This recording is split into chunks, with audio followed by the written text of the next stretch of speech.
Capítulo 3. Uma estranha entrevista com o diabo.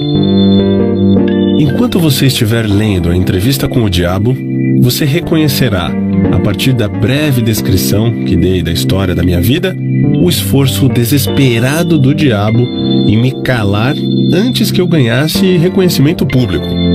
Você entenderá também, após ouvir a entrevista com o diabo, por que a entrevista tinha que ser precedida por essa história pessoal.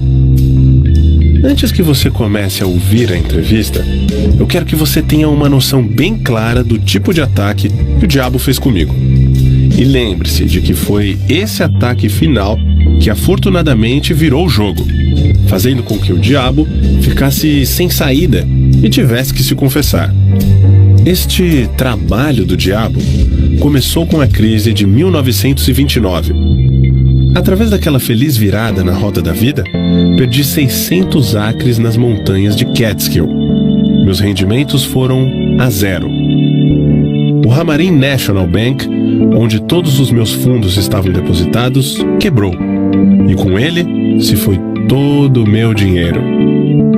Antes que eu notasse o que estava acontecendo, me peguei no meio de um furacão espiritual e econômico, que se desenvolveu numa catástrofe mundial de tal força que nenhum indivíduo ou grupo de indivíduos poderia suportar. Enquanto esperava a tempestade passar e todo o medo que estava espalhado ceder, me mudei para Washington, D.C., a cidade onde comecei o trabalho, após o meu primeiro encontro com Andrew Carnegie, quase um quarto de século antes. Parecia que não havia nada que eu pudesse fazer, exceto sentar e esperar. Tudo que eu tinha era tempo. Após 3 anos de espera, sem resultados tangíveis, minha alma incansável começou a me empurrar de volta para o serviço.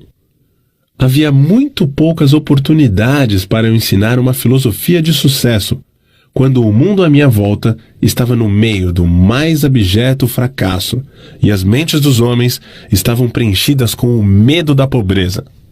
Este pensamento veio até mim em uma noite, enquanto eu estava dirigindo o meu automóvel em frente ao Memorial de Lincoln sobre o rio Potomac, dentro da sombra do Capitólio. Com isso, veio outro pensamento.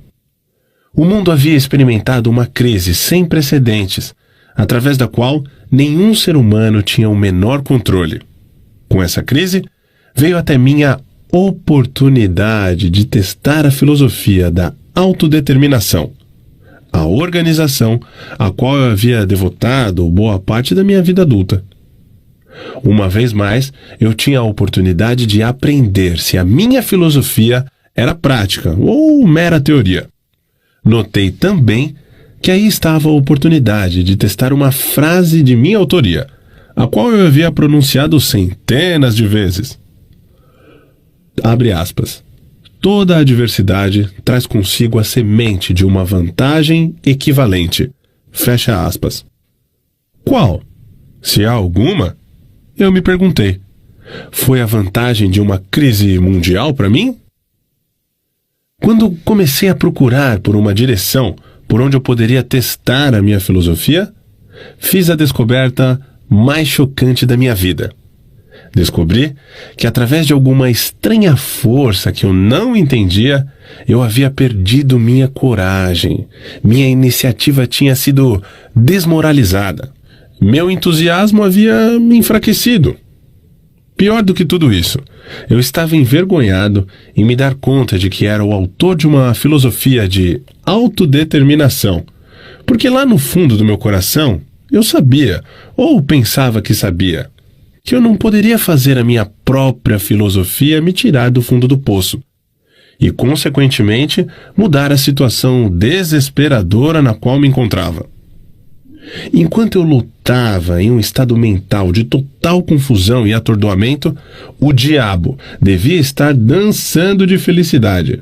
Afinal, ele tinha o autor da primeira filosofia de realização e sucesso pessoal paralisado pela indecisão. Mas os inimigos do diabo também deviam estar trabalhando.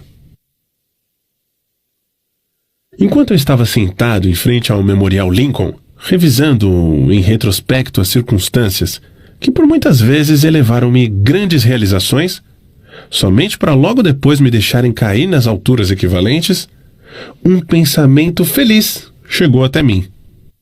Na forma de um plano de ação definido, o qual eu acreditava que poderia me desfazer de uma vez por todas desse sentimento hipnótico e de indiferença ao qual eu estava preso.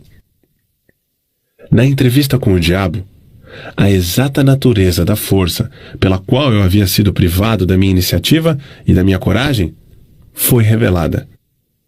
É exatamente a mesma força que milhões de outros foram sujeitos durante a grande crise.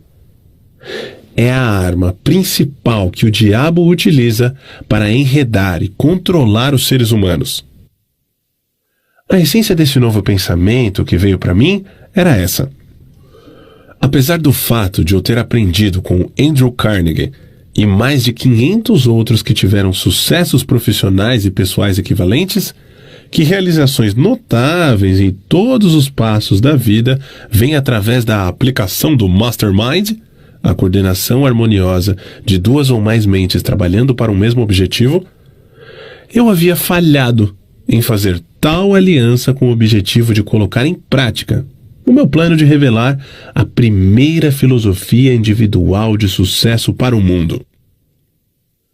Apesar do fato de eu ter entendido o poder do Mastermind, eu havia sido relapso em apropriar-me e usar essa força.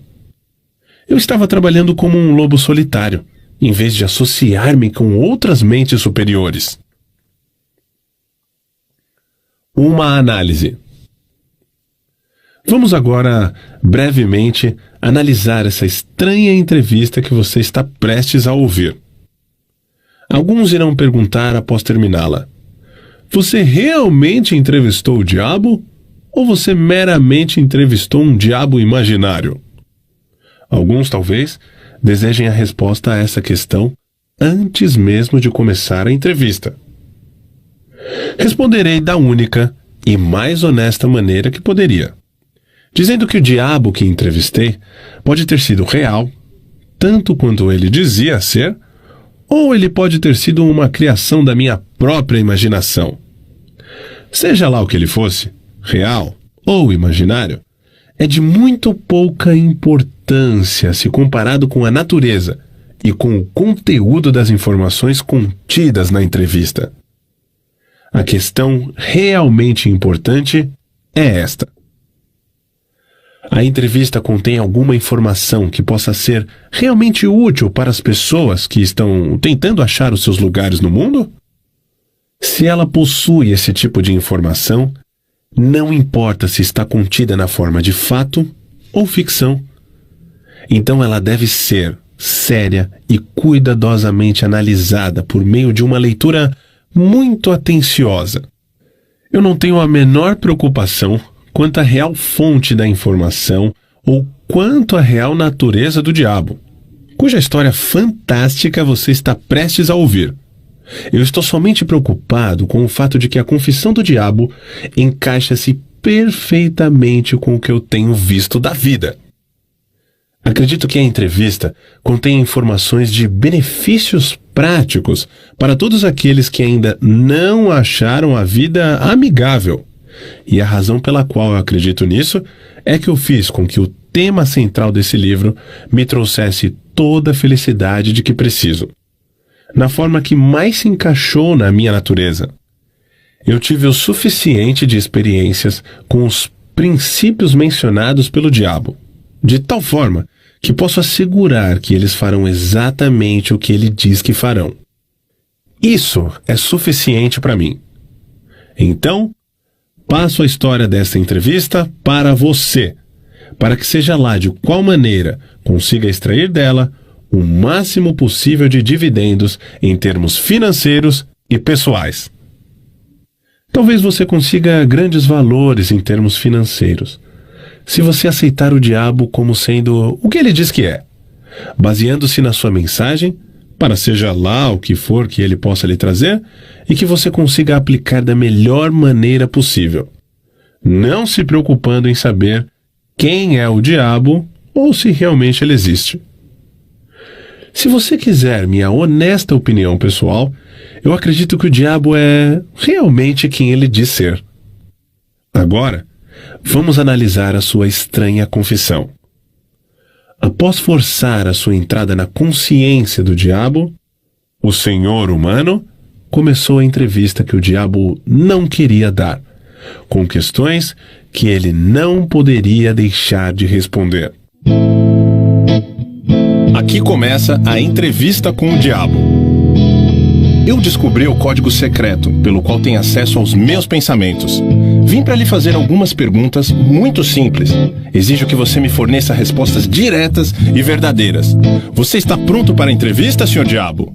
Sim, estou pronto. Mas primeiro você deve se dirigir a mim com mais respeito. Durante essa entrevista, você se dirigirá a mim somente como Sua Majestade. E com que direito você exige tal respeito real? Você deve saber que eu controlo 98% das pessoas do mundo.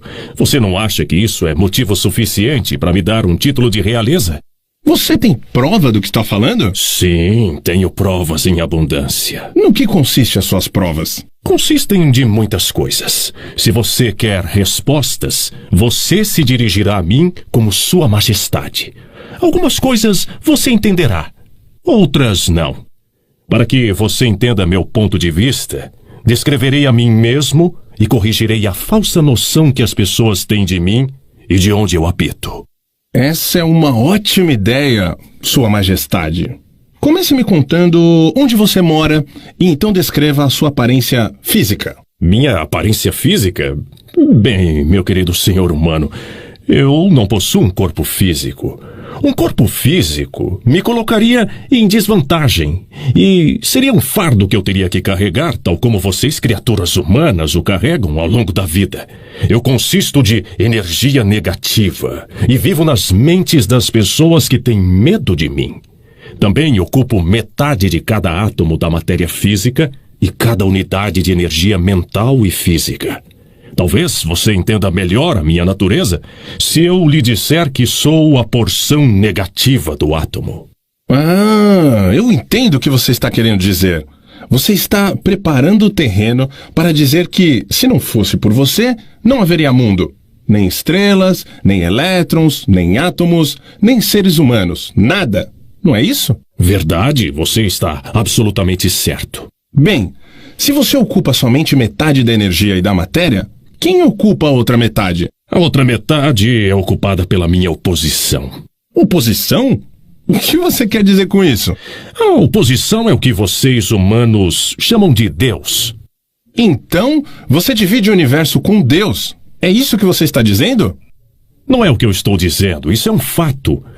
Antes do final desta entrevista, você entenderá por que as minhas afirmações são verdadeiras. Você também entenderá por que elas têm que ser verdadeiras, ou não poderia haver um mundo como você o conhece, muito menos criaturas humanas como você. Eu não sou nem de perto uma besta com um garfo e um rabo pontudo.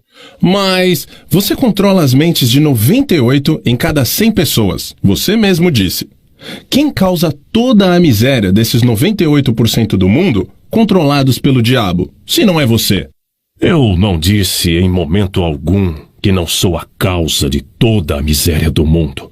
Por outro lado, me vanglorio disso. O meu negócio é representar o lado negativo de tudo, incluindo os pensamentos negativos de vocês, humanos. De que outra maneira eu poderia controlar as pessoas? A minha oposição controla o pensamento positivo. Eu controlo o pensamento negativo. Como você assume o controle das mentes dessas pessoas? Isso é fácil. Eu simplesmente entro em suas mentes e ocupo o espaço que não é usado do cérebro humano. Eu planto as sementes do pensamento negativo nas mentes das pessoas e, dessa forma, eu consigo ocupar e controlar o espaço. Você deve ter muitos truques e ferramentas pelas quais você ganha o controle e o acesso à mente humana. Para ser claro, eu emprego truques e meios para controlar o pensamento humano. Os instrumentos que uso também são inteligentes. Vá em frente e me descreva os truques inteligentes, Sua Majestade. Um dos mais astutos instrumentos que uso para o controle da mente humana é o medo.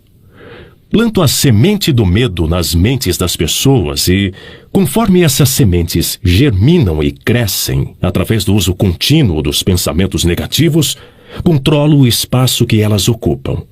Os 6 medos mais efetivos são o medo da pobreza, da crítica, da perda da saúde, da perda do amor, da velhice e da morte.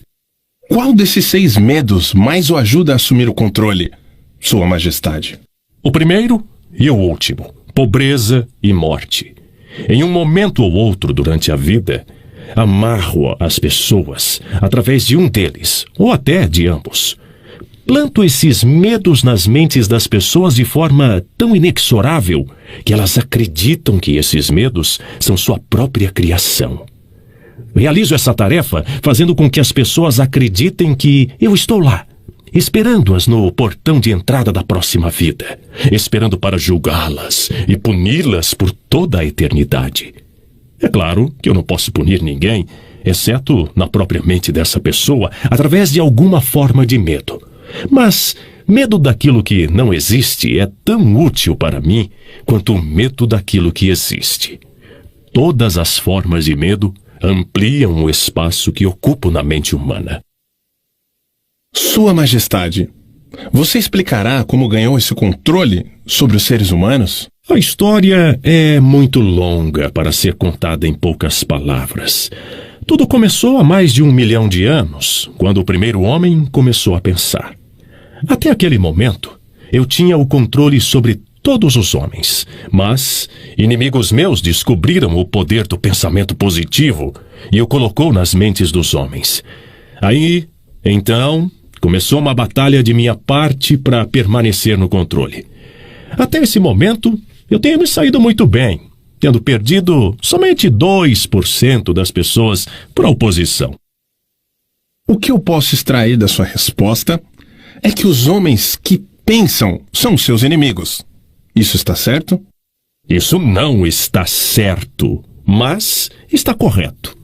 Me conte mais sobre o mundo em que você vive.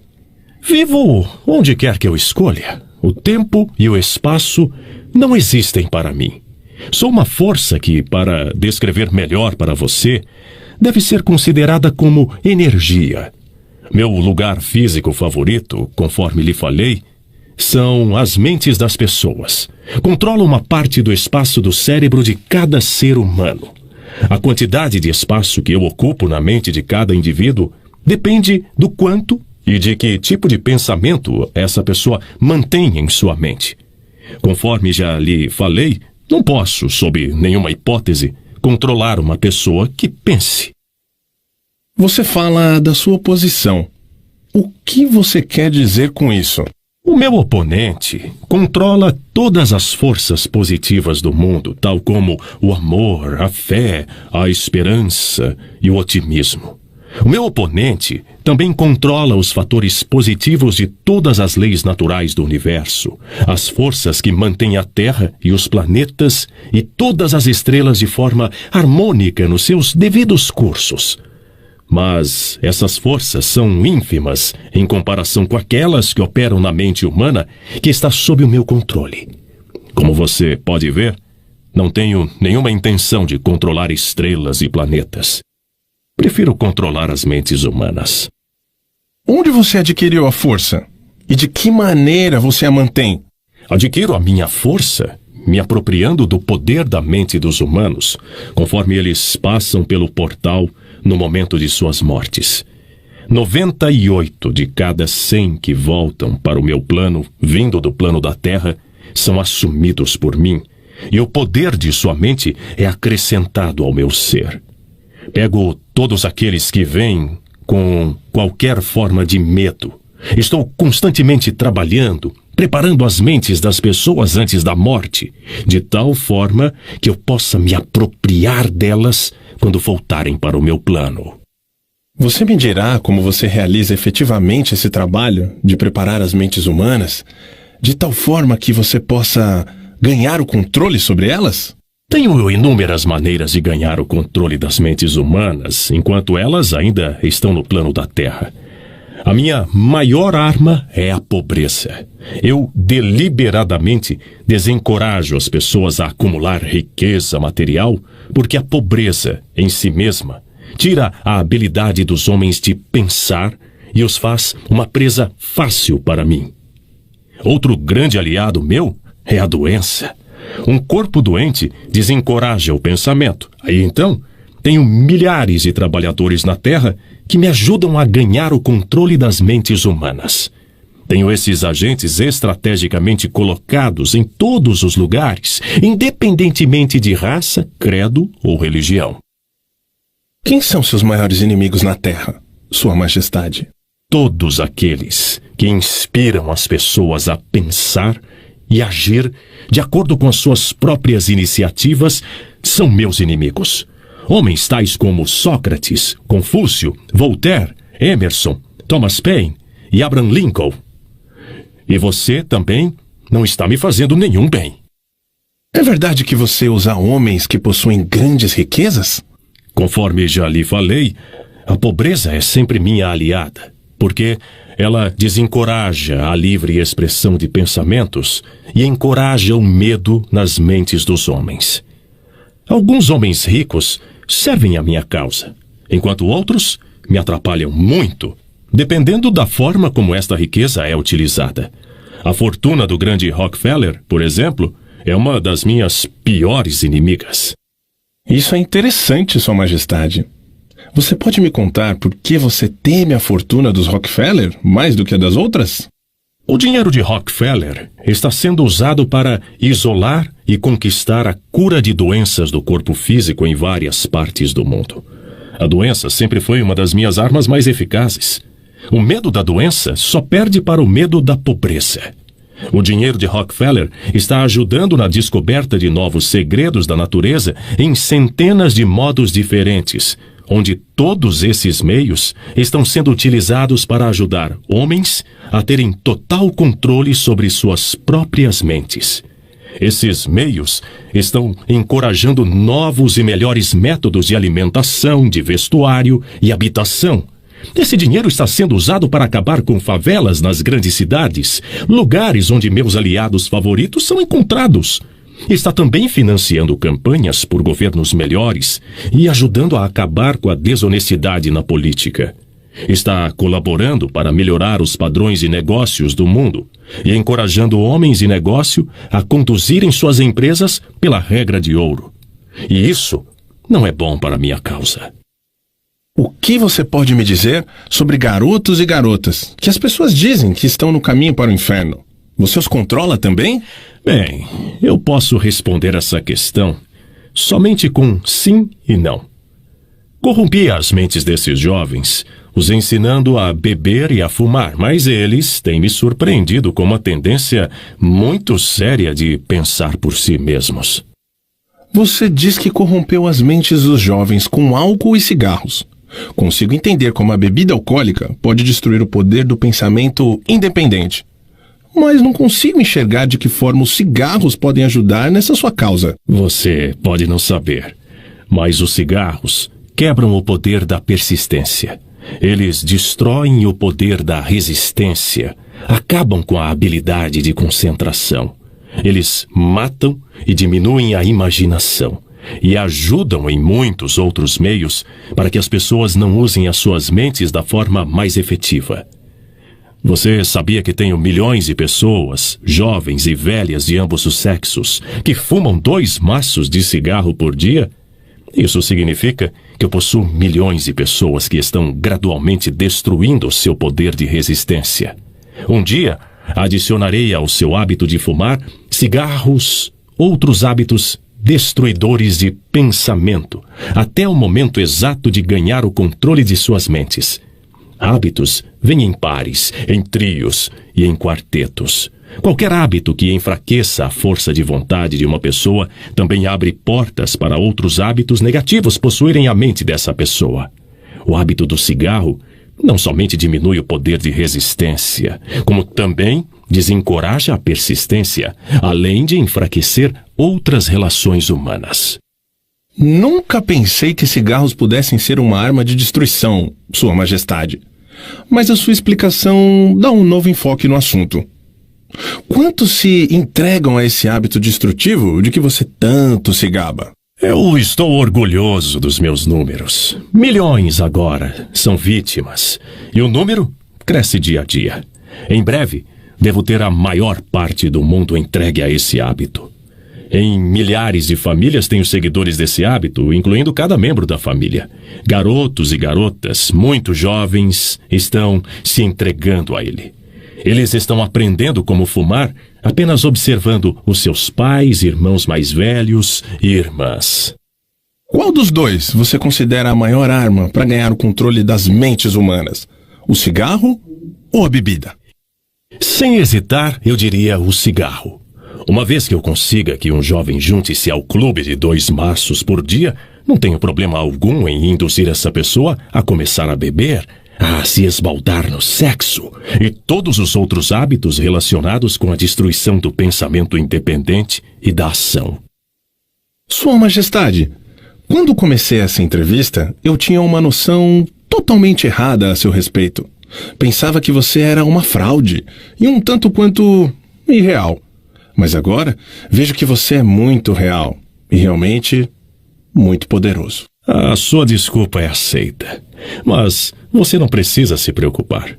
Milhões de pessoas já questionaram meu poder e a maior parte delas eu peguei no meu portal assim que elas fizeram a passagem.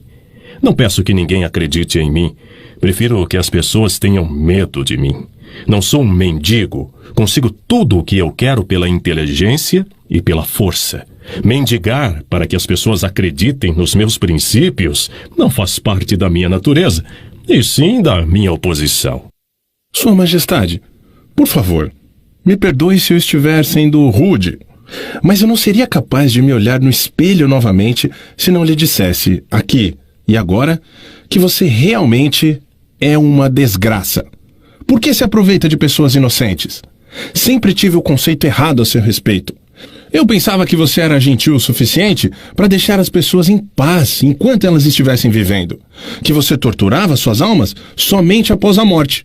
Mas agora eu vi, pela sua própria confissão, que você destrói o direito ao livre pensamento e faz com que as pessoas vivam um verdadeiro inferno na Terra.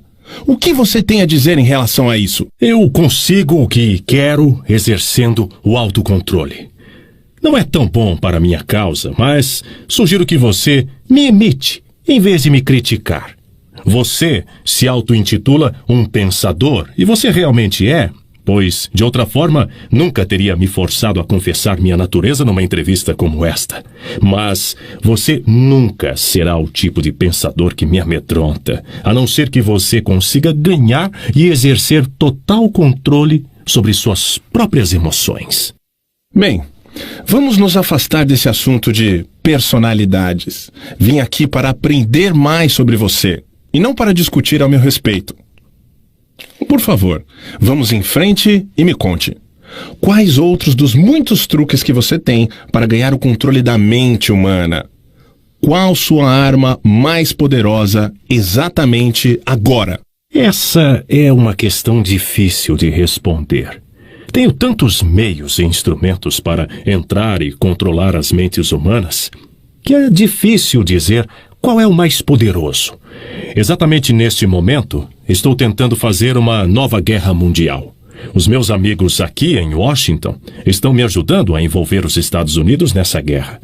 Se eu conseguir fazer com que o mundo comece a se matar de forma maciça, serei capaz de colocar em ação o meu instrumento favorito para o controle da mente. É o que você pode chamar de medo sistêmico e generalizado. Usei este instrumento para trazer a Guerra Mundial de 1914. Também o utilizei para causar a crise econômica de 1929. E se a minha oposição não tivesse se adiantado a mim, neste momento eu estaria controlando cada homem, mulher e criança neste mundo. Você pode ver por si mesmo o quão perto eu cheguei para a dominação completa do mundo. Aquilo porque venho lutando para conseguir há milhares de anos. Sim, estou entendendo. Quem não entenderia? Você é um manipulador muito engenhoso das mentes das pessoas. Você usa o seu poder diabólico somente em pessoas de posição privilegiada e de grande influência? Ah, não. Eu uso as mentes de pessoas de todas as classes. Na verdade, prefiro o tipo de pessoa que não pensa por si mesma. Consigo manipular esse tipo de pessoa sem nenhuma dificuldade. Eu não poderia controlar 98% das pessoas do mundo se todas fossem hábeis para pensar por si mesmas. Estou interessado no bem-estar de todas aquelas pessoas que você diz controlar. Por isso desejo que você me conte todos os truques utilizados para entrar e controlar as mentes. Quero uma confissão completa. Portanto, comece com o seu truque mais ardiloso. Isto que você está me forçando a fazer chama-se suicídio. Mas eu não tenho o que fazer. Acalme-se. Colocarei em suas mãos a arma pela qual milhões de co-irmãos seus poderão